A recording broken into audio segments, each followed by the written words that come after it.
What's up YouTube, I am Matador Philip, continuing my walkthrough on how to build a cosplay prop from scratch, starting off in Adobe Illustrator.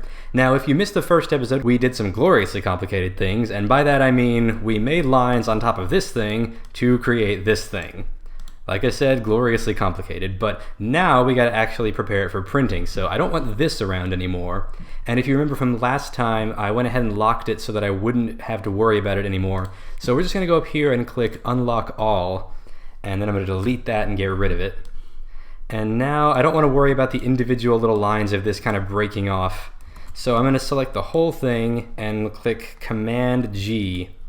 Or you could go up here and select Group from the Object menu up here. So now when I click on any part of this object, I can drag the whole thing around like this.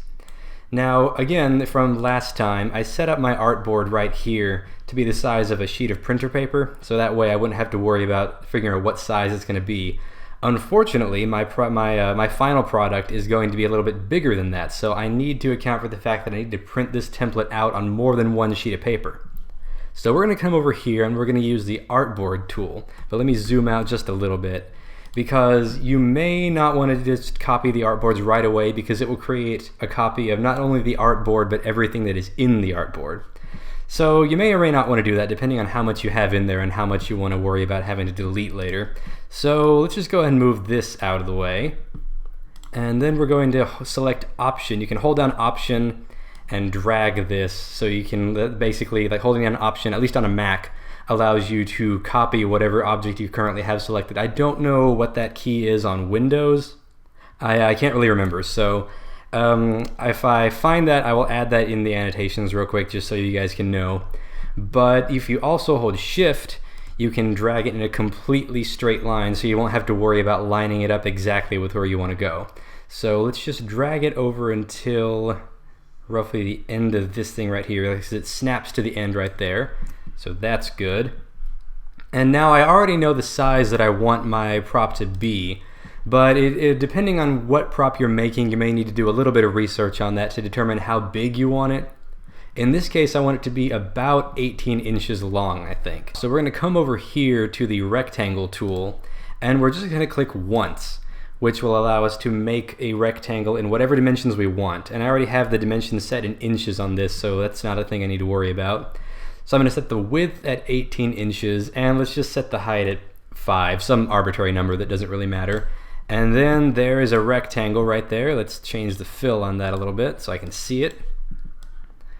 And now I have a rectangle that's exactly the size that I'm going to want. So I'm going to take my prop over here, line it up to this side, and then hold Shift so that its proportions are entirely constrained, so that way I can just do this.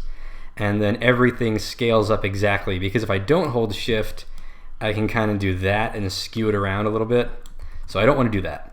So just hold Shift and drag it over to the other side right there.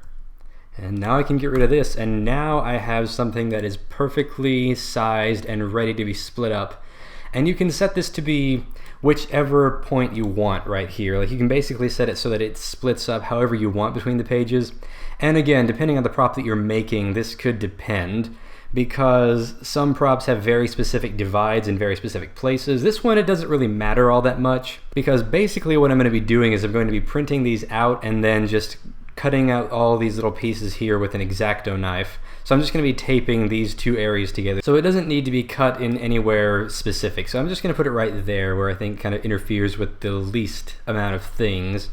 And now it's pretty much ready to be printed. So we're going to go up and we're going to save as. I already have my folder pulled up here where I want it to be saved. And we're going to save it as an Adobe PDF. So that means that basically it's going to save it as a document that is 2 pages. You don't really want to save this as a JPEG or a PNG file, because then you'll have to worry about printing 2 images out. If you save it as a PDF, then it's both images in one document. So we're going to click Save. And for things like this, a PDF X1A is just fine. If you don't fully understand the difference, basically PDF X1A means that you can't do any of the fancy stuff with another PDF, like you can't embed hyperlinks into it, you can't have anything that you can go in and edit, you can't have any places that you can go in and click on to type in.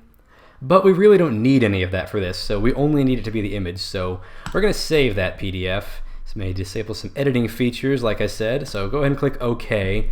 And then that's it, that's that. So in the folder that I've saved it to, you can see that here is my Daedric Dagger template. And if we open up this PDF, you can see on page 1, we have the first half of our dagger, and then on page 2, we have the second half of our dagger. So this is all ready for print. So I'm gonna go ahead and go do that real quick and then let you guys see what it looks like after it gets printed out. Alright, I just got those printed out. Here we have the finished product. You can see the first half and the second half right here. So putting those both together, you can see it's going to be pretty good sized. Decent amount of space for me to hold the grip right there. It is a little bit smaller than I expected, but if I get it all cut out and it's too small, I'm going to try it again using the exact same method. And if that's the case, I'll let you guys know in the next video. So next time we're going to be leaving Illustrator and going out into the real world, and we're going to cut these out of the paper, then we're going to cut the whole thing out of foam, and then we're going to start working on our actual physical product. So please give this video a like if you enjoyed this and if you learned anything from this, and give me any comments if you want anything else that you want me to cover in the future. Thank you guys again so much for watching, and until next time, adios.